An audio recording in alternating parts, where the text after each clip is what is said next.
What is up, ladies and gentlemen? It is your friendly neighborhood BJJ podcaster, Rafa Sparsa, coming to you with another great installment of the Grappling Hour. Actually, this is our preview installment, so we're doing a special episode here for our good friends over at the PGF or PGF World. I don't know what you want to call it. I think you're supposed to call it PGF World. Hey, listen, if you're another PGF, you don't matter in a month. Like, legitimately, starting now, you do not matter. And I hate to tell you that. I like being very nice to people, but, like, legitimately, I'm just telling you what the streets are saying. Because if anybody is connected to the streets here in the world of jiu-jitsu, it's this guy. A couple quick announcements before we get on out that way. Check this on out. Look, what is this? Merch? You guys should get some. It is a Grappling Hour t-shirt. If you guys want one, go on over to rafasparza.com/merch. You can also get a hoodie there. And I think that's it. I don't think we have any unlicensed merchandise that I don't know about. Could. We'll see. But t-shirt, hoodie, find it on the site. You can also join our Patreon. We are doing our interviews 30 days earlier before anybody else can see them on the Patreon. So go there, $5 a month. You can see those interviews. And for a few extra dollars, you could see extra bonus content, meaning special episodes not available anywhere else, including a segment called Roast Raf, where people roast my competition footage. And you might think, wow, Raf, athletes, most of them aren't funny. You might be right, but I'm funny. And them making fun of me makes them funny by proxy. It's a whole math equation. Don't ask about it. And additionally, you can like, comment, and subscribe on this video. Believe me, you'll have stuff to comment about on this episode of the show. But ladies and gents, I'm very excited to be back here and talking with a returning pal. So let's get to our returning friend first. You know him, you love him. I think his name is Tim Freeman. He is from the Inside BJJ podcast, and he is joining us again. Tim, how are you doing, sir? I'm doing fantastic. It's great to be back on again, Raf. Thank you for having me. I'm looking forward to talking some more PGF Season 6. Let's go, baby. I have to say this. You know what was very great is I heard a couple friends, including a couple of the guys who are competing in it, who, when I was showing them the offerings for things that I do, they're like, ooh, that PGF show. I think I want to watch that one. Yeah, I think it's really picking up some steam in the jiu-jitsu world, and people are starting to get interested in it, and it's what we would call in the business heat. And I can't wait to see how hot we can get it. Wow. Well, that's why we pay you the big bucks here, sir. Now, good news, bad news. Bad news. It looks like Scaff will not be joining us live in Vegas. However, we are doing things to figure out ways to integrate him because Scaff, one of the best people in the world, one of those knowledgeable people when it comes to the PGF. So we said, listen, we need the young demo because look at this. Like, we're aging by the day. So we need somebody who speaks to the youth here. And I thought, well, we do know some young people. We could make some calls. And our commissioner put us in touch with one such youth. And I think it's time we introduce you to the newest member of the PGF preview show and post show team here. And that is one, Jake Watson. Jake, welcome to the team, sir. I was laughing the entire time you're giving that intro, Raf, because I forgot. I haven't had the opportunity to share the podcast space with you in a while. I forgot how silver-tongued you are. But yeah, I'm glad that I could speak to the youth. I'm glad that's my designation, and I'm ready to do it. You're officially the youth correspondent. You don't really get a choice here. It's just if Tim and I are going to, let's say, train, we are definitely the, hey, fellow kids, especially as he wears the hat right now. Like, he is 100% going to be that person. So we will be leaning on you. But you have done quite great things. You have been doing a lot of stuff in podcasting. You have been doing a lot of commentary. We're very appreciative for you to bring those talents with us. But here's the thing. It's not the same thing. It's a different experience here. So unfortunately, we have to start the show with kind of like a trial by ritual here. You have to sell yourself to me and Tim. So you need to tell us why we should give you votes of confidence, because we do have some veto power. There is 2 people here who could vote against you. Well, all right. I would say to start out, I sound really good on a mic. I'm very eloquent. I can put together sentences in a very quick manner and also a very slow manner. I have a demonstrated history of doing well. Slow down. On go slow. stages. Do the slow version. I want to hear the slow version now. You offered it. Listen, I have a demonstrated history of doing impeccable work. The best commentary jiu-jitsu has heard or will hear for the foreseeable future, right? All right, 1.5 speed, go. Wait, I don't know how to compute that in my head. Bro, I want to say, some of the people listen to it while 1.5 speed. They're like, I got Are shit you to do. serious? Oh, dude, if you don't know, people, when they listen to your podcast, I get people telling us this routinely over the past years, where I was like, hey, you listen to the show? They're like, yeah, 1.5 speed. I go, oh, well, I don't give a shit. You're listening. So that's good for me. Yeah, I suppose it's okay. I do the same thing when people message me in WhatsApp video or voice recording things. I just set it to 1.5 because I'm not about to listen to all your pauses. I said John Danaher on 1.9 just to go through the material. We used to have a coach who smoked so much weed. She would always go, hey, baby, when you go and do that speech? And we go, if she was ever on cocaine, it would sound like, hey, babe, what's up? Are you ever going to do that speech? So we were always kind of secretly pushing for it. We were not good kids. I guess we should say that. Well, okay. Listen, these are some good points. Tim, where do you fall? Are we allowing him on the show? Do we use our veto power? I don't know that we have voting power, though, on the actual group. I hope not. I feel like... Yeah, I don't think we set the bar so high at this point that we can't have somebody else on the show, to be quite honest with you. So, okay. I'm wearing a hat. Let's go. I love telling people, like, you know what? Don't listen to me. I've got a hat on. What can I possibly know? Jake, this was a much easier question that I'm throwing at you now, because the original thing I thought was, well, he didn't do last week's show. So I was almost going to have you answer all 8 prompts in 3 minutes. And then I just thought, I don't want to go look them up. That sounds like a lot of work. So I figured this was a good compromise.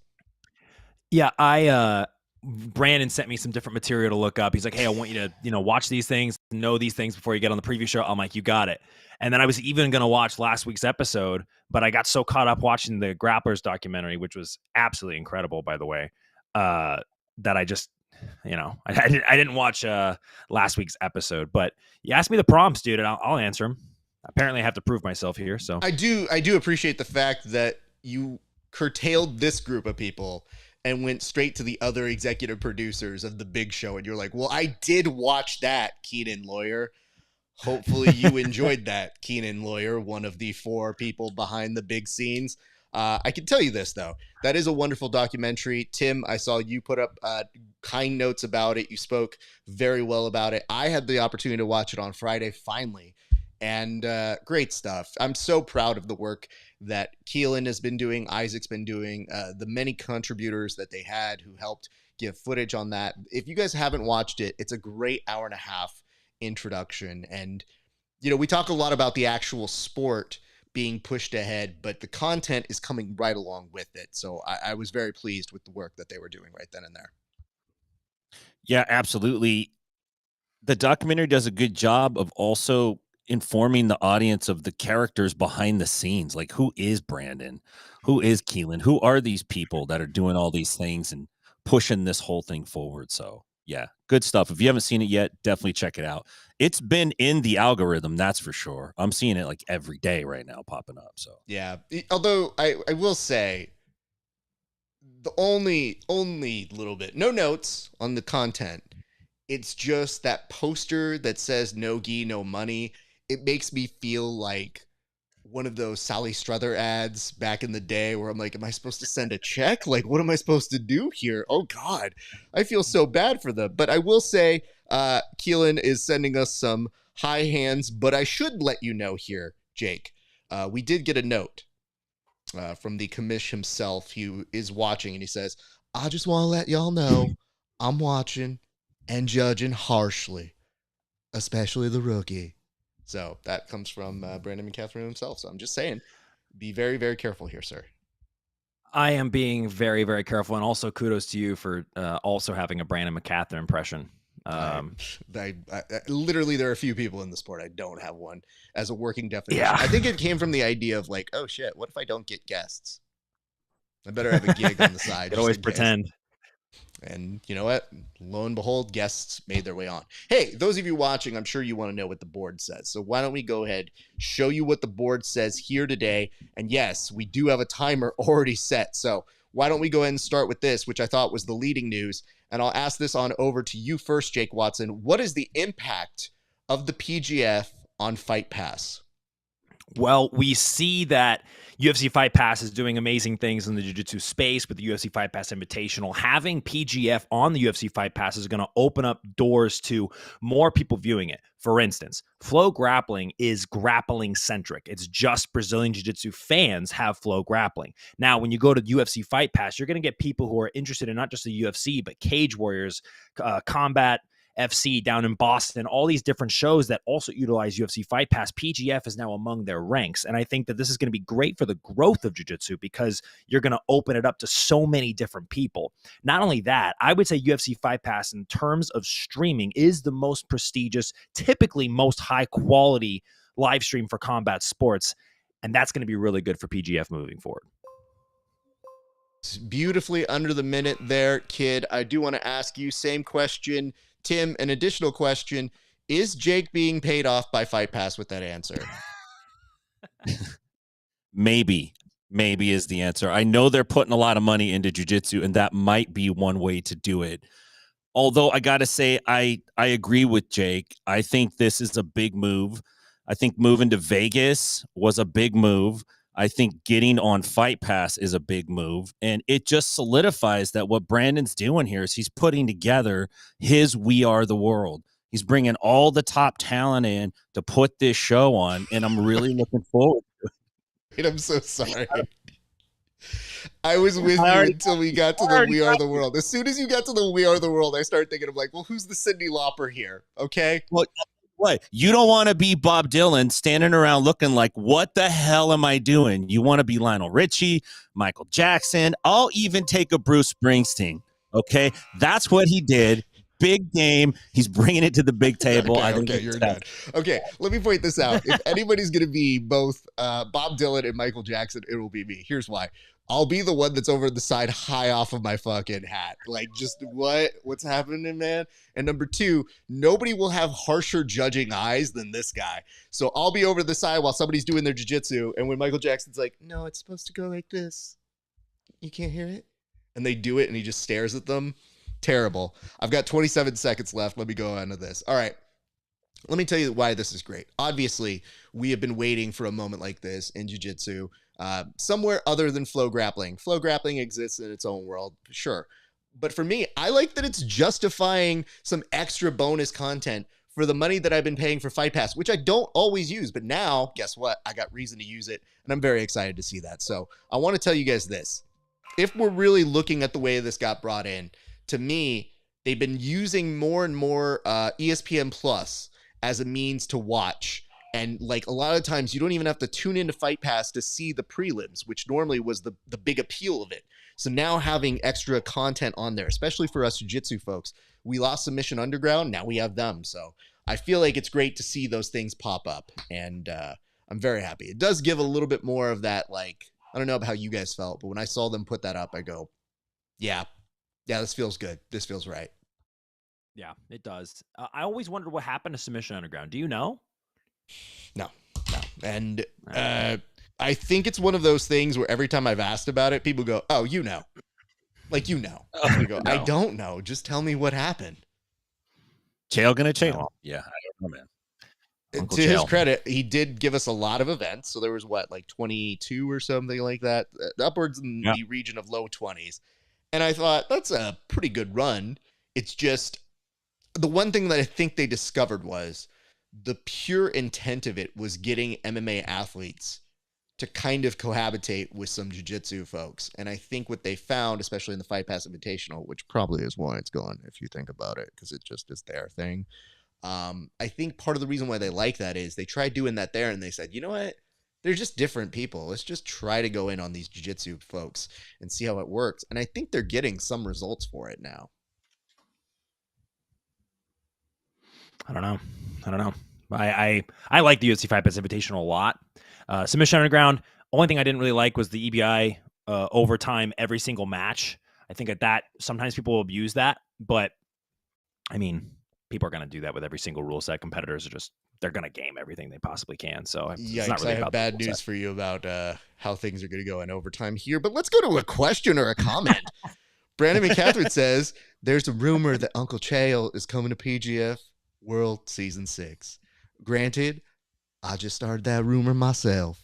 Now, listen, what an adorable, adorable. I bet you could not find a more adorable commish in any sport. You're not seeing, Goodell do that in the NFL. You're not looking at him and thinking like, that dude's adorable. I like that guy. No, that's what we get here. No, you could actually make a stuffed animal of Brandon McCaffrey. We can make a Brandon McCaffrey plushie. We could sell it. We'd make $1 million on it. You know, if we don't really Spaceballs this whole setup, what are we doing here, people? We need merchandising. That's what we're doing. Why don't we go to our next topic? You guys have brought up 3 different, like, way earlier than me references, and I'm starting to get a little overwhelmed by how much younger I am than you, Raf. Let me find a way to mute you real quick. I do have that accessibility now. What year were you born again? Yeah. I was born in the year 1997. Oh, Jesus. Yeah. Yeah, it's fun stuff. Well, I'm just going to have to erase half of my notes now. Listen, you know what? I like that you tried telling us, like, hey, I wasn't born when that was around. Well, yeah, dude. That's why we're trying to educate you here. You should watch. I appreciate it. I really appreciate it. Thank you. It's making sure you know. If you haven't watched Spaceballs, don't come at us and be like, wow, old reference. We're looking at you like, yeah, learn, read a book. All right. Okay. Coming back this way, we're going to go to our next topic. And this has already kind of come up. I'm putting the time back on the clock, but the question here is, who should coach if we need a replacement? We've already seen one coach get replaced, but there may be a scenario in which we have to do it again. Tim, if that's the case, who should we then look out to? I'm going to give you 2 answers. I'm going to give you my fantasy answer, then I'm going to give you a halfway legitimate answer. If we could get anybody, I would like to see the late, great, the general, not Fabio Gurgel. I'm talking Robert Montgomery Knight of the Indiana Hoosiers. I want to see him coaching the PGF Season 6 team. I hope you got that reference, Jake. But listen, I would love to see him out there throwing chairs, grabbing dudes by the throat, and screaming and yelling at the ref. It's just what we need, but we're not going to get that. But what I would like to see is I'd like to see PGF dig deep back in the kind of grappling MMA history and pull somebody out like a Frank Shamrock and give that guy a team and see what he could do. I think it'd be really interesting for the season, and I'd like to see it. So, yeah, that's my pick. I'd say Frank Shamrock because we can't get Bobby Knight. Fair enough. Jake, who do you have in mind? We already talked about him a little bit. I like that there's a fantasy answer. As soon as you said that, my mind went to so many different people. I was thinking Vince McMahon. I was thinking some he is other free people right now, so he would have time. He is totally free. He doesn't have a lot going on, at least I don't think. But I think that if we're looking at somebody, maybe Uncle Chael. Maybe Chael Sonnen has a team, and he has had his stake in the jiu-jitsu promoting scene. He's somebody who has even competed in different jiu-jitsu events, and he's undefeated as a mixed martial artist.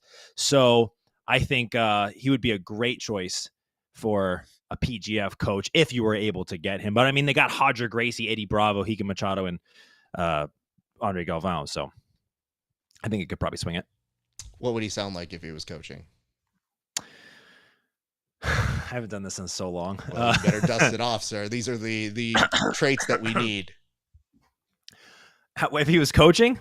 Yeah, if he's coaching, pick 2 names out of the random bucket here. I haven't even thought about this, but Vanderlei, you can't just stay there in that position. You have to move from that position, Vanderlei. I know that you're dumber than a horse. I know that you're absolutely the worst, but you have to listen to the sound of my voice. That's horrible. That's just absolutely. Not bad. You know what it is? He has a little bit of a head cold, but the tone is there. Yeah, he does. The timbre is there. You got it. This is my reminder to you to keep the instrument warm. I'm going to reclaim the last 20 seconds I got here. Let me tell you guys somebody. You guys are thinking out of the box. I'm thinking in the box. Why don't we actually get somebody like Elijah Carlton to actually coach his team? Because he was already offering seminars to people. And I figure at this point, what's truly a better way than saying I'm a bad guy than, guess what? I'm a bad guy that also happens to be your coach. and you're going up first. So that is who I would like to see happen on that. I'm down with That's that. good. I think he could pull a Pete Rose and probably put some money down on his own team and see what happens. Jesus Christ. One of my favorite parts about the documentary, and this is something he mentioned in an interview with me, was he goes, yeah, I mean, I got real messed up on that Wednesday night, man. And then he looks off camera and goes, wait, did we drink that night? And I go, yeah, not a good sign, my friend. If the short-term memory doesn't have you remember who you were drinking with, that's the surefire way of saying, okay, just double check, know your friends. Yeah, I like that Elijah also. I mean, he's one of the most prolific competitors. Sorry, just quick point. He's the winningest guy, right? Like he's the season 1, season 5 champ. So having him kind of almost as a legacy coach, it's kind of a cool idea as well. I mean, listen, dude, I like pulling from The Ultimate Fighter. I thought if they were going to do another season of The Ultimate Grappler, I mean, who's next on Flow Grappling? I thought what they should have done is pulled, you should have had Chambers and Isaac to actually coach those teams. Like, trying to get Craig Jones now is too difficult. That dude's off everywhere. And Tim Spriggs is doing pro wrestling now, so they would be unavailable. I think you build the talent, and why would you spend all the time building them if you don't have something in mind for them? And I remember pitching it to kind of Isaac, and he was kind of like, yeah, I could see that. I remember pitching it to Kyle Chambers. He was like, I'd be down. And I thought the fact that they never followed up with them, as cheap as I'm sure they could produce that, whatever reason, they just didn't. And maybe they didn't get the numbers they wanted, or it's too expensive. Any number of reasons. As somebody who works in TV, you can understand why it may not happen. Gents, we're going to now take this opportunity to go to our next topic, moving ahead. And see, that was a good use of time. I didn't give you my full minute because I didn't trust if it was going to happen there. But I wanted to make sure we tested the waters on what it could look like. So one of you put this up here, and I'm not quite sure, but I'm going to go with you first, Watson. You said, what will the first injury be in season 6? I don't think that was my question, but I'm I just will going to say it's yours. So okay, it's yours. Cool. Just the blame goes to me. Apparently, I'm a very intense person, but what will the first injury be? Is it my turn to answer? All right, it is. I think I have seen all these competitors compete pretty much, and it's looking like for me, Max Hansen is a very aggressive, very sort of sinister competitor, the way that he approaches jiu-jitsu. All these guys are absolute beasts. Elijah Carlton is certainly capable of being somebody, and I'm looking at a spreadsheet here that I made, but I think that those two guys definitely possess the kind of, I want to say it's almost viciousness to their jiu-jitsu that would warrant an injury. So whoever they fight would be my prediction. Now, obviously you have the possibility of, let's say Elijah Carlton going against, I don't know, Kieran Kitchuk. That's a leg lock shootout if I ever saw one. And I think that could be another way as well. But I think people are going to be hungry, and people are probably not going to want to tap as much because they're going to want, that shot at that giant prize and being on the big stage. All right, Tim, we're going to go on over to you, sir. Well, Tony Ferguson's not there, so nobody's tripping on a cord. We know that's not going to happen. I think probably what's going to happen is no one's going to get injured. I think that these dudes want that money so much that they're going to stick it out and not actually reveal if they have injuries. We've seen in the seasons past, we've seen guys sit out a whole night because they were injured. I don't think we're going to see that. I think the opportunity is too high. I think these guys want it too much. It's in Las Vegas. It's on Fight Pass. It's a big deal now. And that has to register with these guys. They're, a lot of these dudes are scrapping just to get some notoriety. Not all of them, but some of them. So the chance to get out there and perform on a big stage like that, I think every round's important. Every minute's important. I don't think anyone's going to sit out. I think everyone's going to put it out there. This was my topic, by the way. But yeah, I don't think we're going to see any injuries, man. I'm glad you brought that up. Here's why. Yeah. Because you created the world's best trap here. And I'm so glad that I get to go third. Because you see the young man over here on this side, young Jake Watson, gave you one. Now, granted, I could have given you an answer too, and maybe I will. We'll see. But Jake, the idea is you didn't have to say who was going to get injured. We were just looking for what the first injury will be. So I you misread it, interpreted it that in that way, and that's not wrong. It's part of the way the question is kind of designed. So you could say, like, I actually think it's going to be a kneecap. And then Captain Save-A-Ho over here switches it on us and goes, I actually think no one will be hurt. How dare my colleagues over here think that there would be an injury? We here are civilized men. No one will possibly be hurt. At the PGF, there are no injuries. I say adieu to you both. So it took me a second, but I kind of got what was going on here where I would go, uh-oh. He set that up really well for us to fail on. Yeah. Well, listen, I completely misinterpreted that. you're giving me too much. I'm telling you, you legitimately answered what seemed like a setup to the question is. The difference is just who, what, where, when, why. Big journalism questions. And we said, what will the first injury be? So you just sped read it and you gave us an answer 100% on time, which actually may be more valuable than anything. So I appreciate that. However, Tim, I see you. I recognize you. I know what's happening here. And speaking of recognizing you, I want to point this out. Jit's mom herself to one Kyle Chambers is like, yeah, I think Kyle would do great. So she's all in too. And you know what? If you get the mom and the family vote, I think you can make this a done deal. So you're welcome, Flow Grappling, again, helping you out as always. Gents, I think we need to speed to our next one. Now, Tim, I know for sure you gave this one, but I do have a question mark with it. So the question mark is for this question. What are your fight kit predictions? We have a lot of great sponsors here, a lot of them with unique and individual personalities to themselves. So, Tim, I'm going to have you answer this one first. I think I asked a different question. What I asked was, who's going shirtless? That's what I think I asked. And I think I put it as the topic, skins, ? But apparel, what are my predictions? Well, there are fight kits.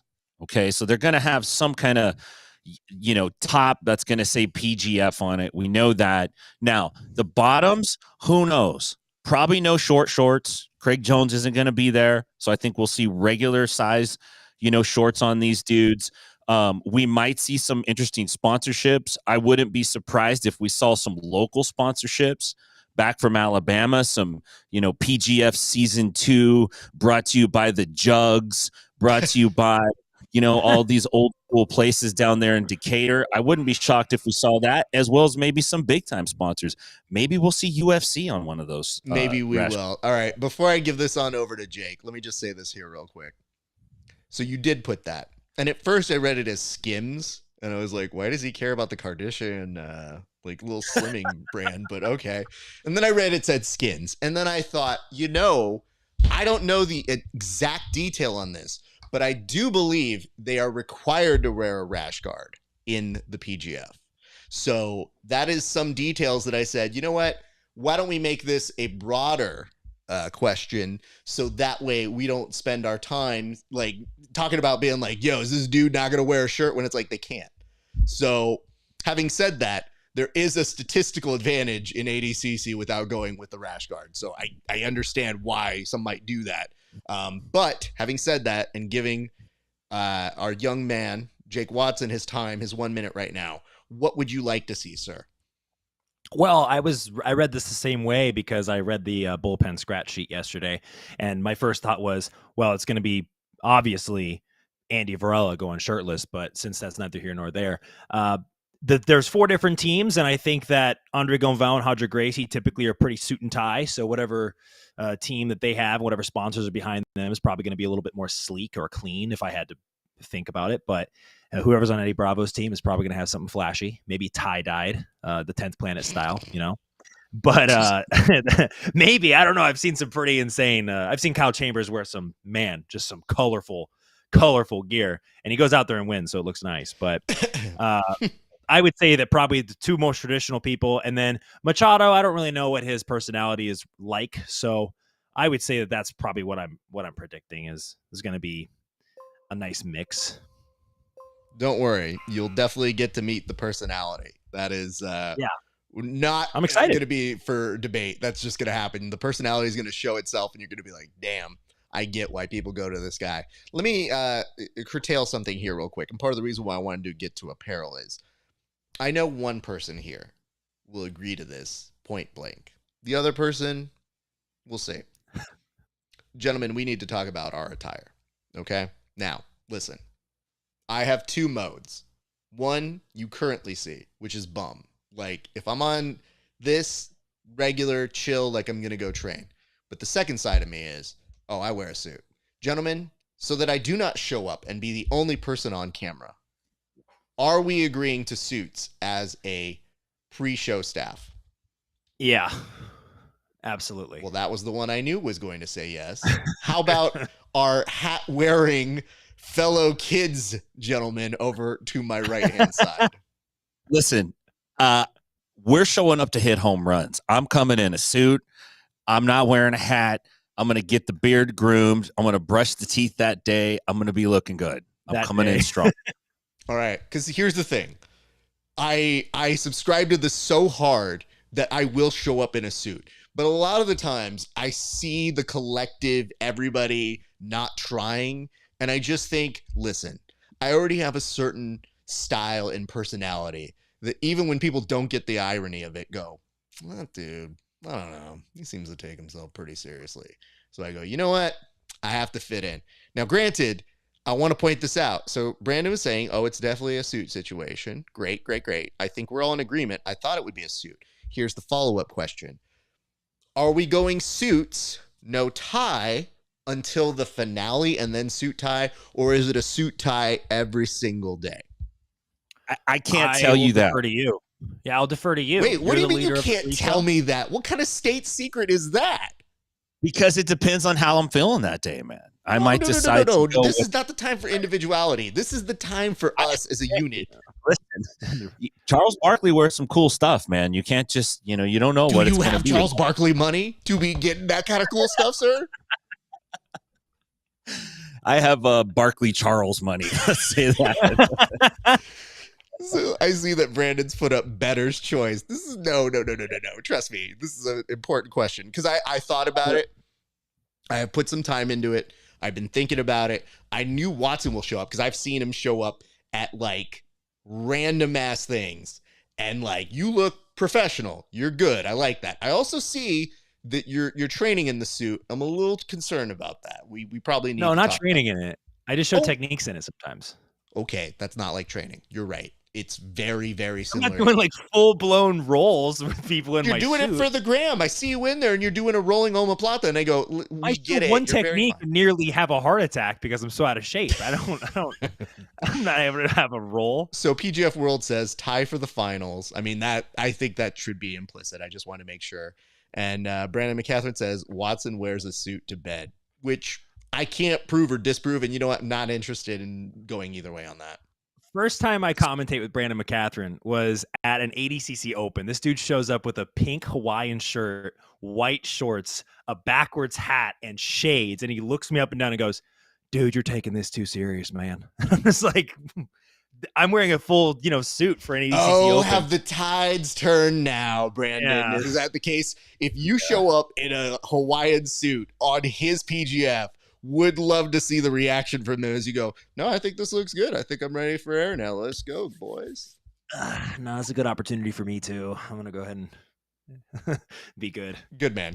All right. We're going to go to our next topic, but I'm glad we're able to figure that out. So I'm glad we were able to take that from, are they going ADCC style, no rash guard, to what are we wearing, guys? We did it. And it says, I got 2 modes too. Well, of course he does. I like that he says it. Yeah. I do. He's red. You don't know his mentality. When he gets red, that's amazing. All right. This was one that I used the exact wording I was given. Okay. And it says, it will be the first to cause a kerfuffle. Listen, Jake Watson, you had the nerve, the gall to write kerfuffle. So you're the one that has to answer first. Yeah, I actually looked up if that was a real word. That's a real word. That is a dictionary definition word. And I think that the first person to cause a kerfuffle will be whoever goes first in the bracket between AJ Agazarm, known for causing, let's say, a kerfuffle. And I think that, of course, Elijah Carlton is and when he in the interviews, it's like, oh, I don't even know why people would ever be upset with me grappling them, and then people do. And I don't think it's anything he does, but I think that it just happens. I also think I don't really see Cameron Hurd getting in too many, let's even call it squabbles here and there.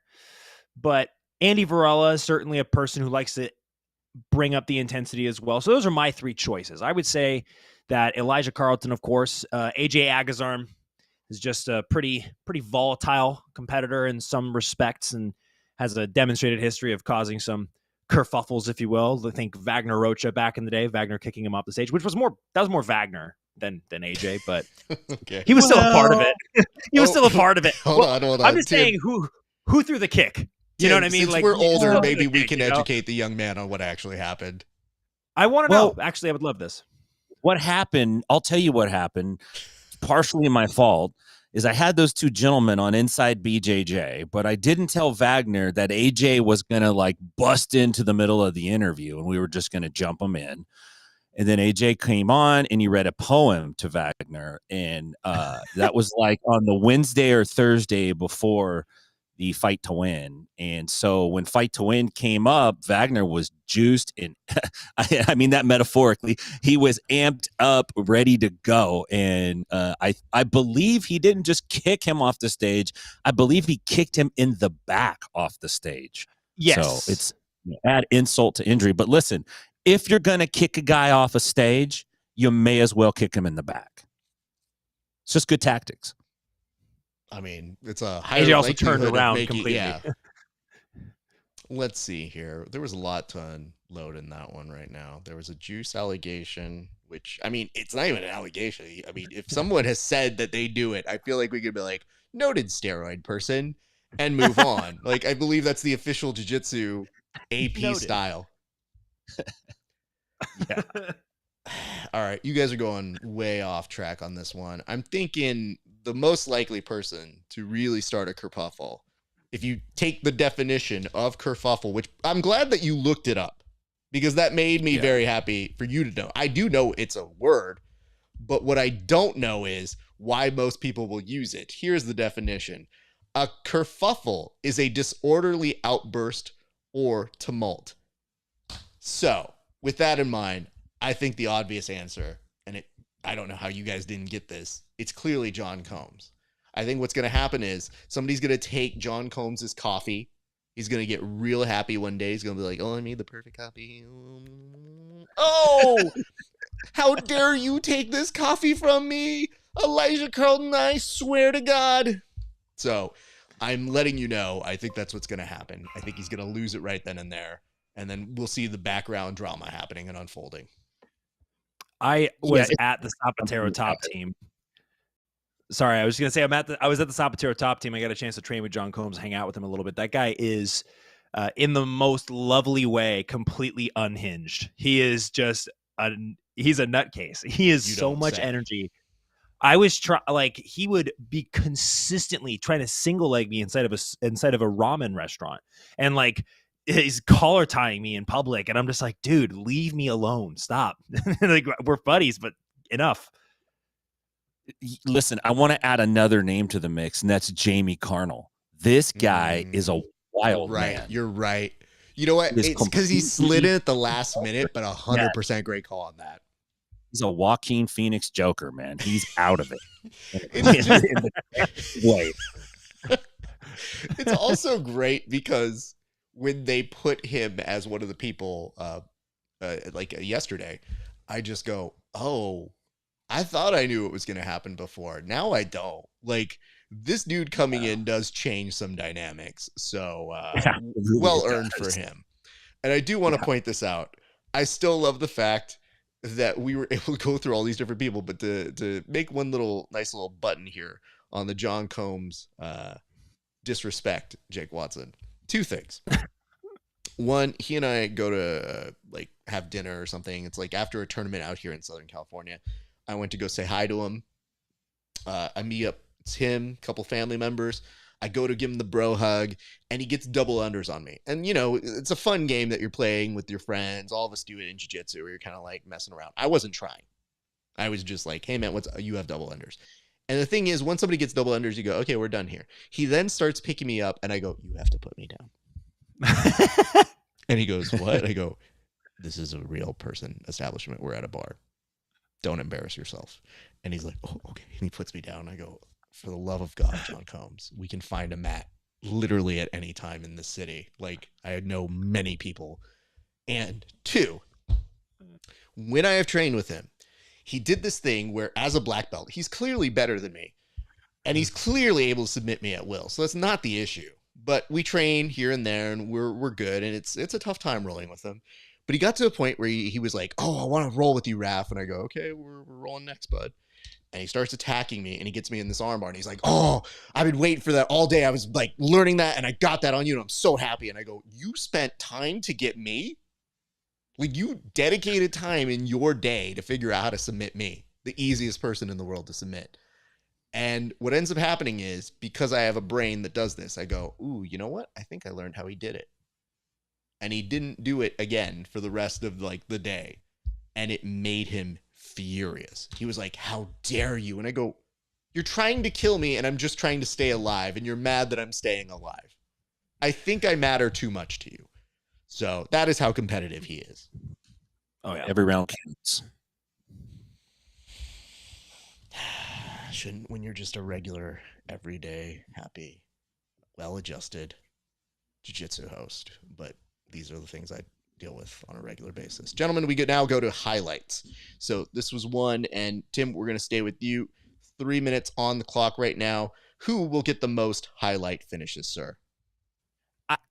That's a good question. There's a lot of guys on the roster that can pull some big moves off. You got the obvious guys like PJ Barch, Andy Varela, Renato Canuto.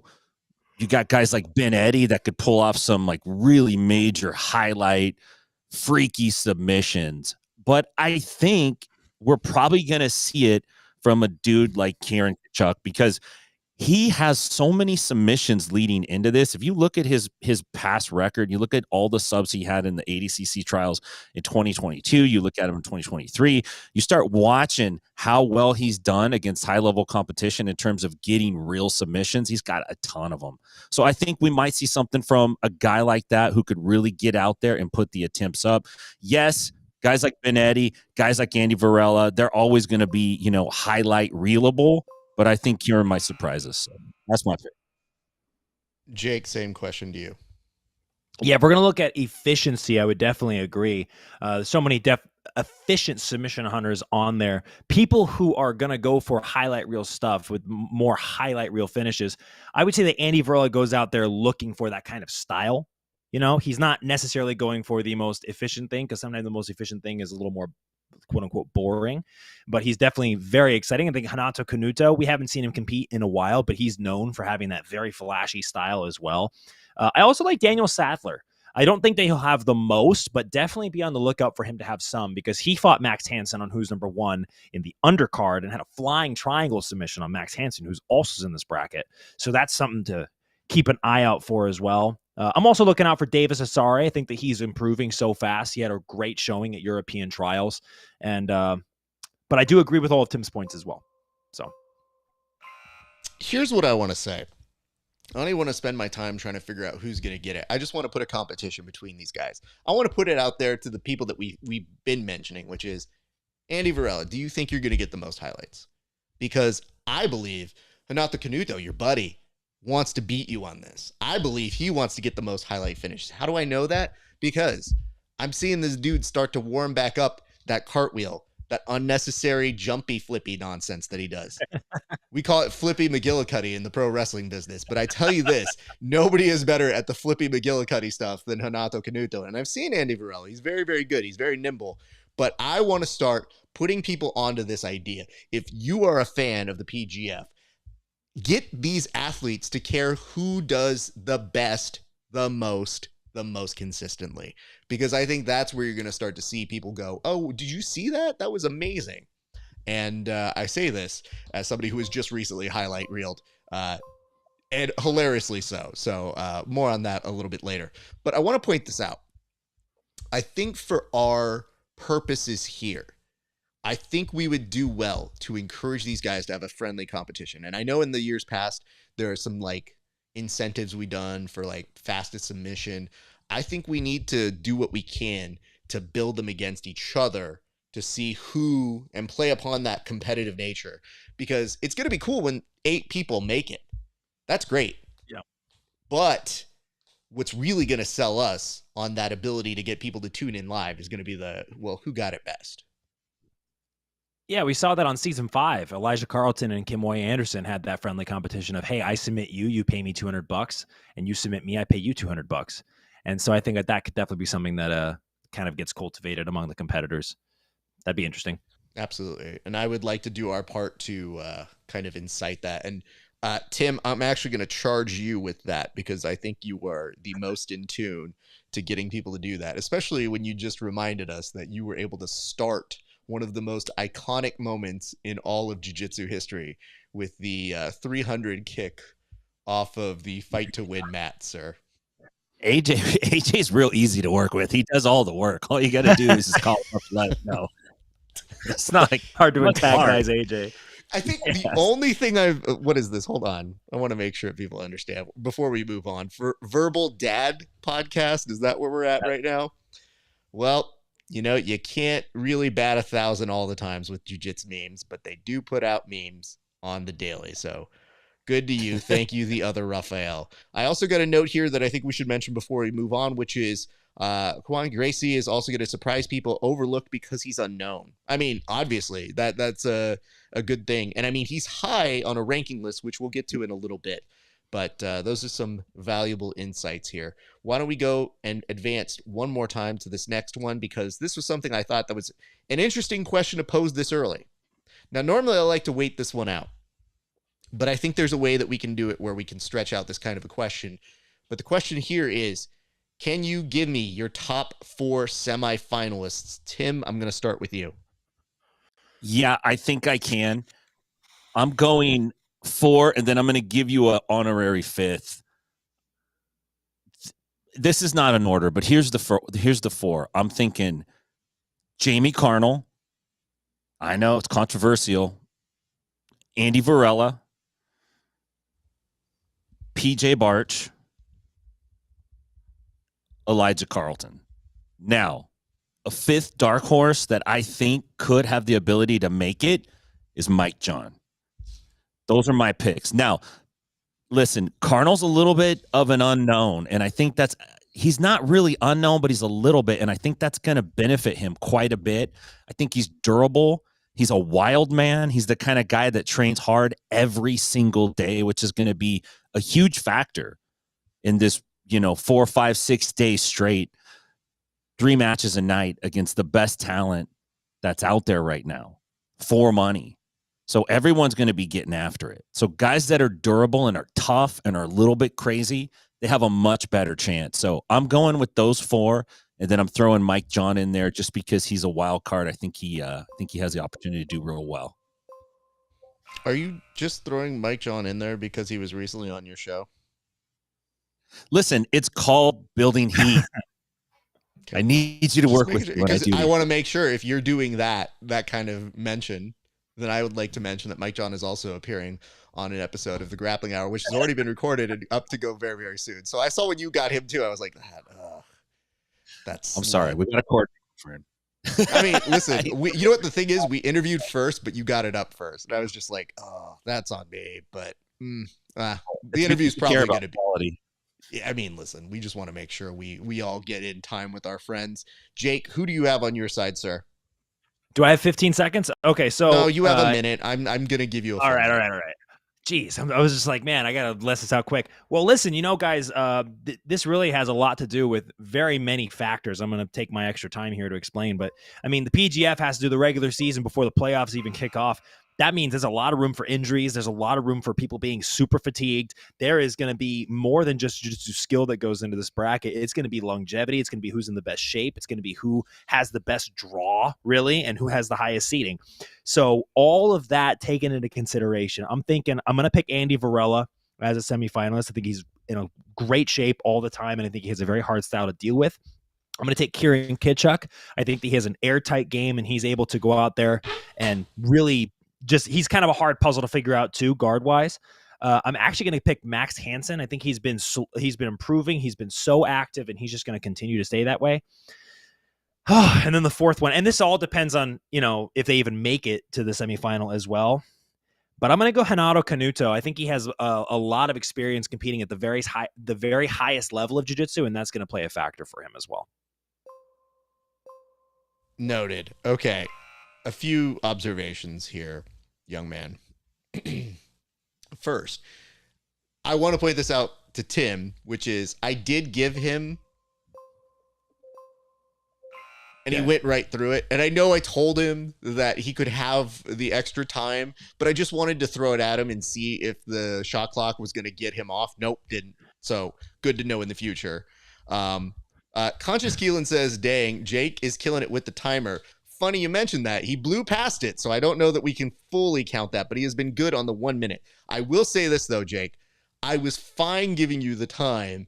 The issue that I had is that you spent 30 seconds telling me that this tournament be hard, before you got to the answers. Like, I don't know that we need to spend the 30 seconds being like, well, guys, let me build it up for you. First of all, there's a tournament. And second of all, there's a lot of people in the tournament. You take those 20 people, you get down to 8. Now, if you cut that in half, you have the semis. If we get to the semis, I want to tell you guys, I have to pick 4, and here are the 4 people I am thinking. How many more seconds? Still 40. I'm not building it up for you. I'm not building it up for you, dude. I'm building it up for anybody watching. I know that you guys understand the people flow who of are this watching tournament. this are informed audiences. They're not sitting here being like, young man, I have not not everybody calls me young man. They do. Young man. Yeah, listen, I bet you go to the store, there's a 19-year-old kid that goes, young man, can you reach this for me? And they're like, what? I'm older than you, dude. So I just wanted to point this out. Let me show you how it's done very, very quickly. And I'm going to put time on the clock just so you can kind of get an idea of how this might go. Okay? You all set? Okay. All right, count it from 3 minutes. My answers, Varela, Max, PJ, Andy. Done. Oh, just kidding. Varela and Max, same person. So let's go ahead and say Canuto. There we go. Done. How many seconds was that? That was 10. 10 whole seconds. Did it. That's how we get in there. And even I had time to correct a mistake. I was my own fact check in that scenario. So just wanted to make sure. You are my podcast godfather, so I appreciate it so much. I'm unfortunately many podcast godfathers here. All of you guys come to me on this day of my young daughter's wedding. You asking me a favor. That's another movie. Made him an offer I couldn't refuse. Oh, you know that one. Okay, great. Good. Sometimes I have to sit here and legitimately go, does he know this one? Let's give him 20 seconds before I forge ahead. I'm excited to see who the semis are. Ladies and gents, next week we'll get into a little bit more discussion. We're rounding up on these last topics here. We thank you guys for tuning in. We've only got one more topic before we open it up to your questions. And the last one is appeal. So I have to do the math here, but it did just look like, I believe on the official PGF website, they said it's the last person they're announcing, and that was Samson. Samson's a friend of the show. I don't know that makes 20, though. So when they say it's the last person they're announcing, not the last person in it, it makes me wonder if there are a couple left. I haven't done the math. I know there are people here who know better, but to me, I would like to take this opportunity because they changed the topic on me, at least the prompt, reasonability. But I'm going to still ask you, make your last appeal for someone to get a spot. So we're talking about somebody who's not anywhere on a radar that you've heard or you're thinking about, but this is the last chance they've get to make that appeal to maybe be either the 21st man on the sidelines or somebody who's just right at the cusp. And I'm going to go ahead and start with you, young Jake Watson. So somebody that not a lot of people are paying attention to, but has competed at the UFC Fight Pass Invitational and has done very well. He's been in the game for a long time. His name is Aaron Wilson. He's out of Arizona. He's been lobbying to hopefully get on the PGF World Circuit. He's based out of Arizona, has great wrestling, has competed at a lot of the ADCC Opens, and I think that he has a great game, a lot of experience, and he's just somebody who I think is, again, lesser known in the grand jiu-jitsu scape, but definitely somebody that I'd like to see compete at PGF World. And I did that in under 30 seconds, Raf. See, I have 30 seconds to kill now, but I'm not. Well, now you're doing it wrong. Now I need you to fill those seconds. That's the whole point. Is you have to hit it. Oh, what the heck? All right. Well, Aaron Wilson's definitely one of them. But you're asking me to make an appeal for somebody that I think should get in, that's trying to get in. That's my opinion.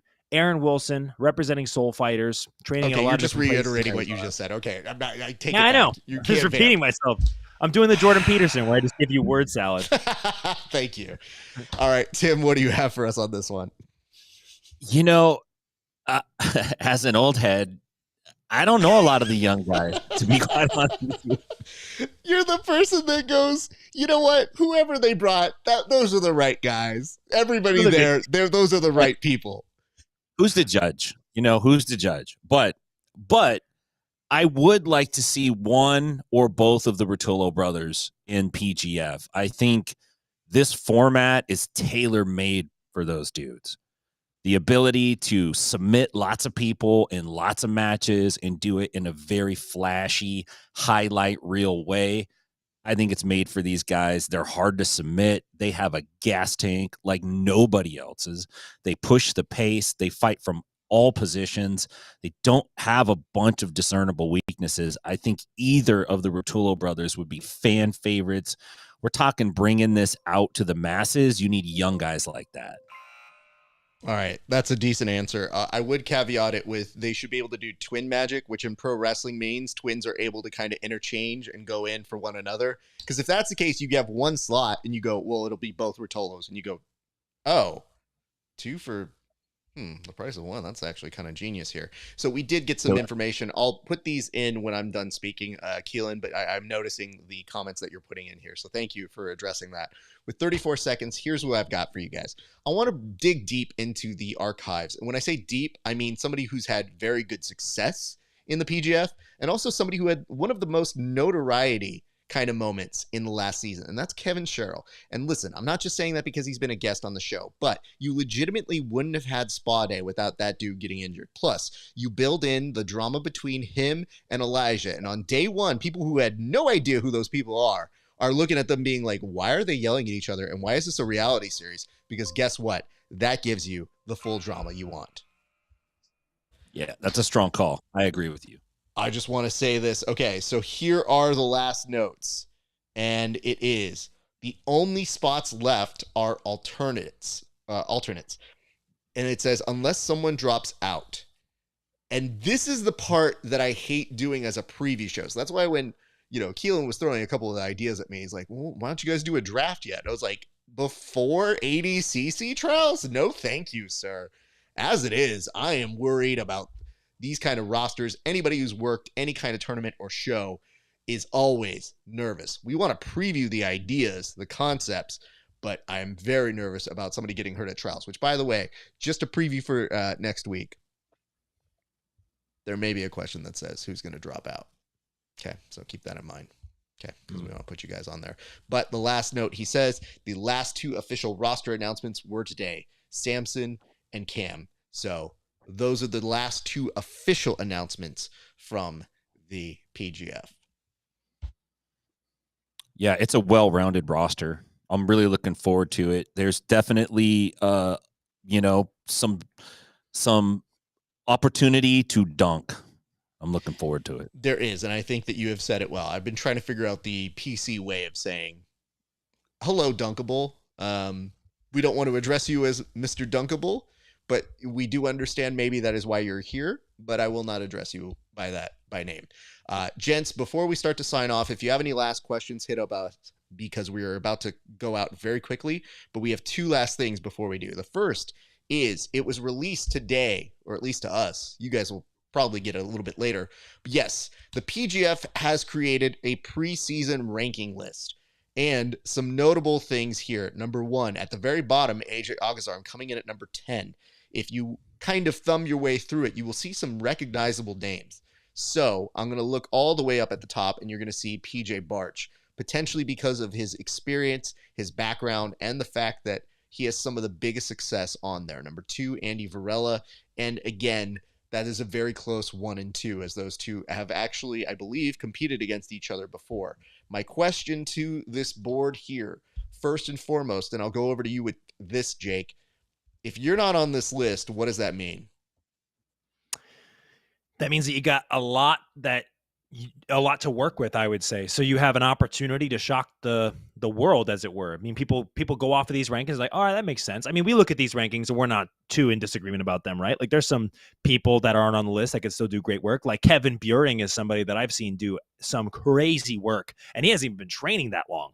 He is just an absolute dark horse. And so I think that a Kevin Buring can go out there and he can definitely disrupt a list like this. So if we look at it like if we're more educated looking at all these competitors, look at this list and go like, okay, that's a good baseline, but this is the kind of roster that this list could get shaken up very easily.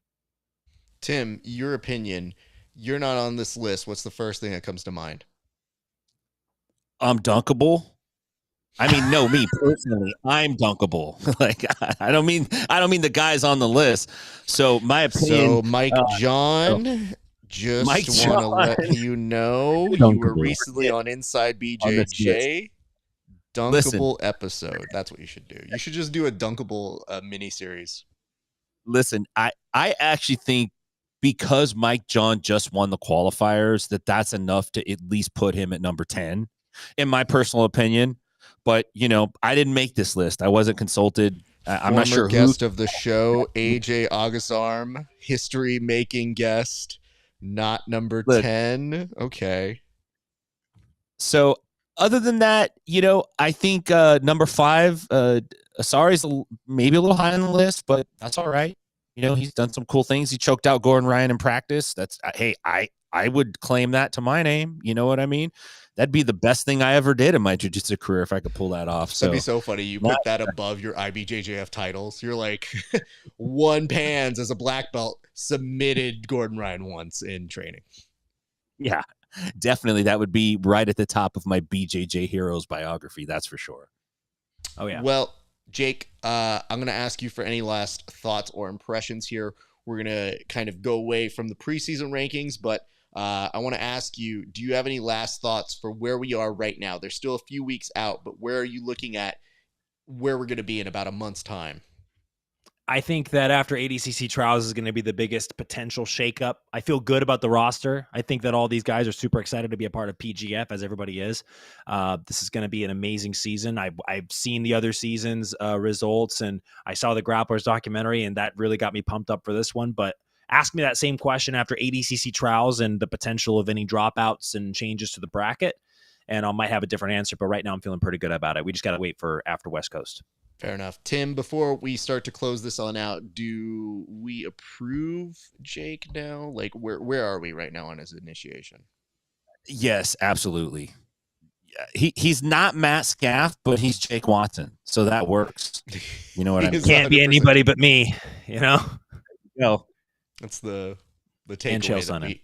Yeah, well, you can't be Chael. I mean, we can make you into some impressions. We'll work on that. Gents, I think we did a pretty good job attacking the board here. I want to say thank you both for your time. I look forward to doing this with both of you. I know I said that last week. Maybe we're going to have a new person every single week. Who knows? But for right now, at this time, this moment, this era, this is the group of people that you guys will see from the preview show in about a month's time over in Las Vegas live. So the three of us will be together, and yes, we'll be looking for ways to integrate our other friends, but I'm very much looking forward to working with both of you gentlemen, and I thank you very much for your time. So gents, good work here today. And just so people know, we're doing this on a regular basis, so it's likely they will see us about this time next week as well, correct? Absolutely. Yes. Absolutely. All right. Jake, I'm going to let you get on out of here, but in the meantime, I'm going to close this on up. My thanks to you both. Good work here today, gents. Thank you. All right. Thank you very much. Have a good one. Appreciate you guys. All right, before we get on out of here, a couple quick reminders first. Merch, t-shirts, rapasparza.com/merch. Additionally, you can get hoodies on that website. Go on over, t-shirts 25, hoodies 45, combo $60. Save some money. You guys can also check us out at patreon.com/grappling hour. You can see our interviews like Mike John if I edit it. Yeah, if I get that done. You could see that one 30 days before anybody else. And guess what? It's going to be aired just in time if you don't pay for it. So, see, I think I do good work here. Sometimes this thing works. And that'll be up very, very soon. So you can see it 30 days before anybody else, as well as some additional fun bonus content for those who pay for the premium price and see extra bonus content not available anywhere else. And it's a big way to say you support your pal, Raph Esparza. Hey, why don't you guys do us a solid? If you have made it this far, like, comment, and subscribe. And in the comment section, tell us your top 4. Who is going to make the semis from this list? I'm now noticing, by the way, I have this in a preview window. For whatever reason, Instagram is going way out of control because that's how much it's zoomed in. Like, that is certifiably insane. I cannot believe it is this zoomed in on me on Instagram. There's nothing I'm doing different about that, so that's weird. Anyway, top 4 on that. That's good. Join us on the Discord.